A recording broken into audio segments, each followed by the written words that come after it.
کیا عالمانہ وقار ہے، قسم خدا کی یہ علم کی برکتیں ہیں، خانوادے کی برکتیں ہیں، اور سب سے بڑی بات یہ ہے کہ مسلک اعلیٰ حضرت کی برکت ہے۔ حضور سیدی سرکار گلزار ملت کے خانوادے کی فیوز و برکات کی اتنی برکتوں کا نزول ہے۔ حضور محدث کبیر پہ بہت بڑے بڑے معاملات آئے، مگر مسلک اعلیٰ حضرت کے معاملے میں کبھی سمجھوتا نہیں۔ حضور صدر الشریعہ کے شہزادے نے دنیا کو بتا دیا کہ جب تک زندہ رہوں گا مسلک اعلیٰ حضرت کا گن گاتا رہوں گا۔ بڑی مخالفتیں ہوئے، آج مخالفین چنے کے بھاؤ میں ختم ہو گئے، مگر سرکار محدث کبیر کی ذات اپنی جگہ مسلم ہے، حضور حبیب ملت کی ذات اپنی جگہ مسلم ہے، سرکار سیدی گلزار ملت کی ذات اپنی جگہ مسلم ہے۔ اس لیے اب آئیے تھوڑی دیر گفتگو سننے کے لیے میں اس وقت ترتیب کے مطابق حضور سیدی سرکار محدث کبیر سے گزارش کروں گا تو ہمیں اور آپ کو اپنے خطاب نایاب سے نوازیں، ان کا کرم ہوگا۔ اب یہ ان کی مرضی پہ موقوف ہے۔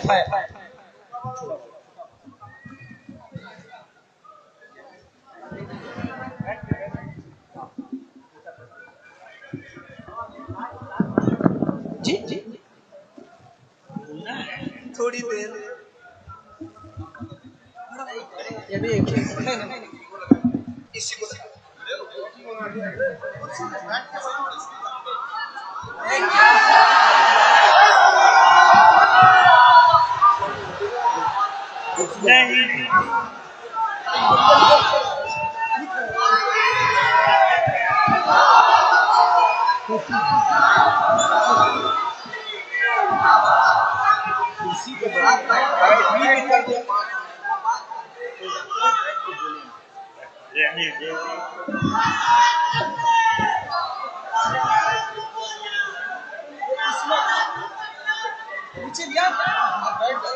رہنے دیجیے،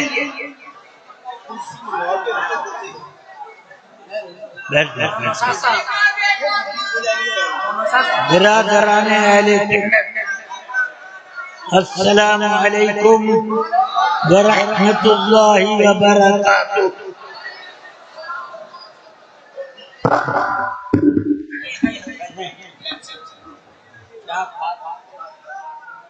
ارے ایک دو چار منٹ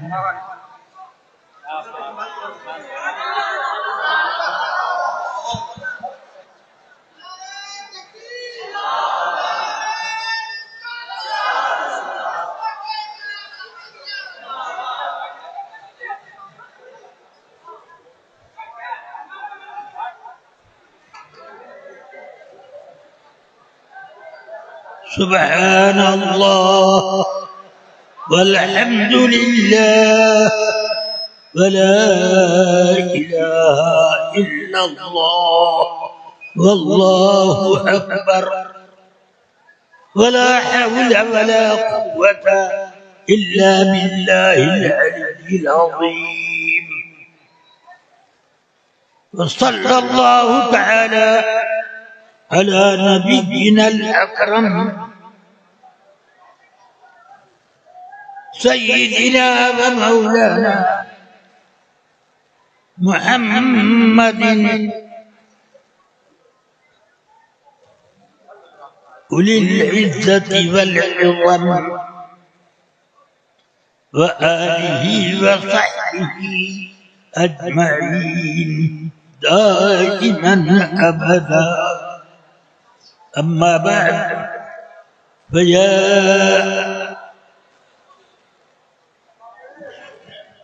فأعوذ بالله من الشيطان الرجيم، بسم الله الرحمن الرحيم۔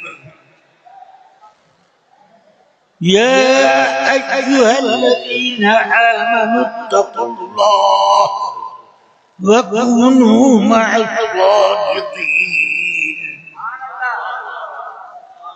صدق اللہ العلی العظیم۔ ایک بار آپ تمام حضرات میرے ساتھ مل کر درود و سلام کا نذرانہ عشق و محبت بارگاہ رسالت میں پیش کرنے۔ اللہم صلی علی سیدنا و مولانا محمد معدن الجود والکرم و آلہ و صحبہ و بارک وسلم۔ رفیقان گرامی، عزیزان ملت، حکم ہوا کہ کرسی پر بیٹھ کر تقریر کرو۔ کرسی کے لیے بڑی لڑائیاں ہوتی ہیں، میں اس لڑائی سے دور رہنا چاہتا ہوں، اس لیے میں سنت کے مطابق کھڑے ہو کر آپ حضرات سے کچھ خطاب کرنے کے لیے حاضر ہوں۔ درود شریف اگر یاد ہو تو ایک بار ضرور ورد کر لیں۔ اللہم صلی علی سیدنا و مولانا محمد معدن الجود والکرم و آلہ و صحبہ و بارک وسلم۔ رفیقان گرامی، اس وقت میں 93 سال کی عمر کا ہو چکا ہوں،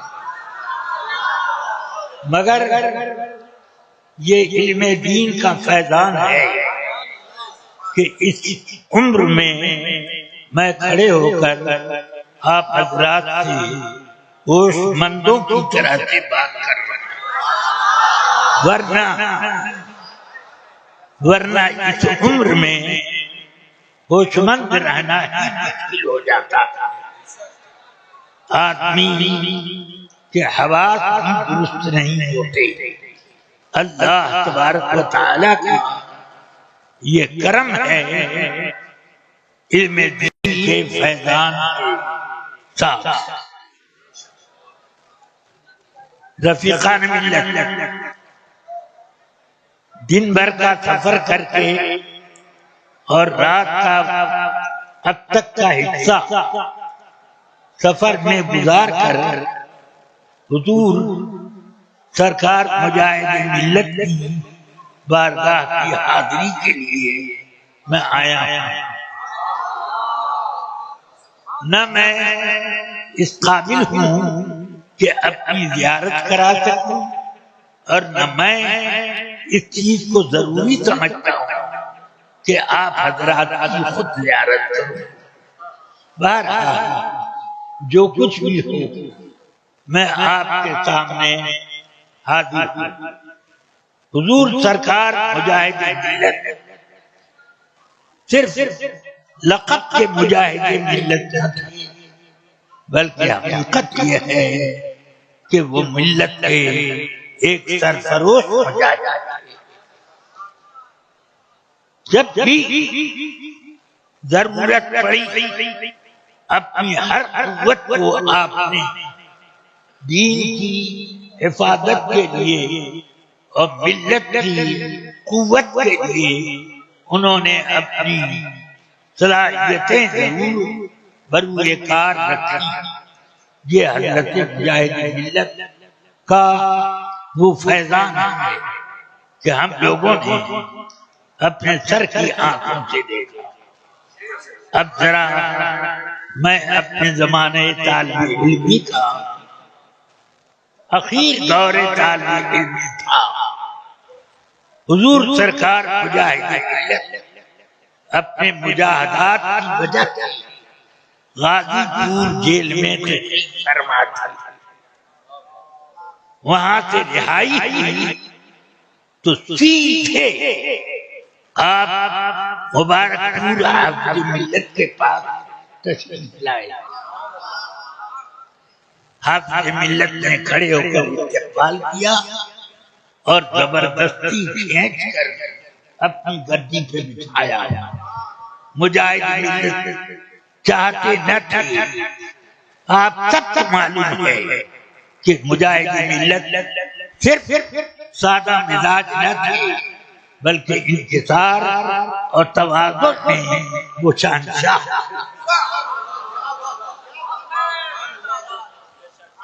وہ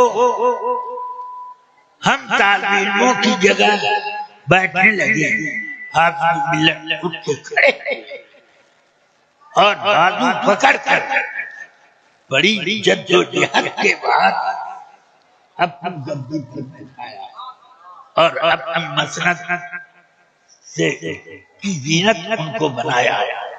بہرحال یہ حضور مجاہد ملت میرے اوپر بڑا کرم فرماتے تھے، صرف اس لیے کہ میرے اندر تو کوئی کمال نہیں، مگر چونکہ میرے والد ماجد سے آپ شرف تلمذ رکھتے تھے، اس وجہ سے میری بھی بڑی تعظیم کر دیتے تھے. میں شرمندگی سے زمین کے اندر گڑ جاتا، مگر آپ مسکراتے رہتے. سبحان اللہ. حضور مجاہد ملت نے ہم لوگوں کے زمانے تعلیم میں ہمارا امتحان بھی دیا. چلیے شاگرد ہونے کا شرف نہ ملا، مگر امتحان دے کر شاگرد تو ہو گئے. بہرحال یہ مجاہد ملت سے ہم لوگوں کا ایک گہرا تعلق ہے. اب ایک واقعہ میں بتاتا ہوں اور شاید اسی پر بات ختم ہو جائے. حضور مجاہد ملت میرے والد ماجد حضور صدر الشریعہ علیہ الرحمہ کے ایک عرس میں تشریف لائے. جب موقع ملتا تھا کبھی کبھی آ جاتے تھے، مگر اس مرتبہ آئے. تقریر کے لیے جب کھڑے ہوئے تو آپ کے کلمات سماعت کریں. حضور سرکار صدر الشریعہ، میں معافی کے خواستگار ہو کر آیا ہوں. ہر عرس سے 2-3 روز پہلے آپ میرے خواب میں تشریف لاتے، مگر اس سال کے عرس میں بڑے جاہ و جلال کے ساتھ سرخ آنکھوں سے مجھے دیکھ رہے ہیں. اس سال عرس کے 3 روز پہلے میرے خواب میں تشریف لائے. اب اس جلال کو خواب میں دیکھ کر میں جب بیدار ہوا تو سمجھ گیا کہ عرس کی تاریخ 2 روز کے بعد ہے. اب یہ جلال کے ساتھ آنے کا معنی یہ ہے کہ کئی سال سے آئے نہیں، کب تک ناغا کرتے رہے. اس لیے اب حضور میں مزار کی طرف رخ کر کے کہتے ہیں، حضور میں معافی کا خواستگار ہوں اور مجھے معاف فرمائیں. اس کے بعد جب حافظ ملت بیٹھی تو فرماتے ہیں حضرت صدر الشریعہ اپنی قبر اثر میں زندہ ہے، اور صرف زندہ نہیں ہیں بلکہ ابھی حضرت صدر الشریعہ کو انہوں نے اپنی سر کی آنکھوں سے دیکھا. اور اب فوراً حافظ ملت کو کچھ خیال آیا کہ زیارت صرف ان کو ہی نہیں مجھے بھی ہوئی ہے، یہ بھی ہم لوگ سمجھ رہے ہیں. اس لیے جلدی اپنی بات کا رخ موڑ دیا کسی اور طرف. بہرحال میں یہ عرض کرنا چاہتا ہوں کہ حضور مجاہد ملت صرف ہم اور آپ کو ہی محبوب نہ تھے، بلکہ ان کے استاد، اپنے زمانے کے سب سے بڑے عالم حضرت صدر الشریعہ مصنف بہار شریعت، وہ وہ بھی حضرت مجاہد ملت کے اپنے مزار پر آنے کے لیے پریشان ہیں، جبھی تو جلال کا اظہار کرتے ہیں۔ سبحان اللہ، اللہ تبارک و تعالی ان بزرگان دین کے فیض۔ اب کیا کیا جائے، یہ بھی ایک عجیب مخمصہ ہے۔ اللہ تبارک و تعالی ہم سب کو ان حضرات کے فیض و برکات ہی سے مالا مال کرے، زیارت ہو کہ نہ ہو۔ وصال دوست سے خواہش، رضائے دوست طلب، وصال دوست سے خواہش، رضائے دوست طلب، کہ ہے باشد جزئی تمنا کہ اس لیے میں آج حضور مجاہد ملت کے قدموں میں حاضر ہوا، اگرچہ میں ان کا استاد زیادہ ہوں، مگر میں ان کا غلام ہوں۔ مجھے بھی ان سے فیض و برکات کچھ نہ کچھ ملے، خزانہ نہیں جمع کر سکا، میری یہ کم نصیبی ہے، مگر الحمدللہ حضور مجاہد ملت کو کچھ نہ کچھ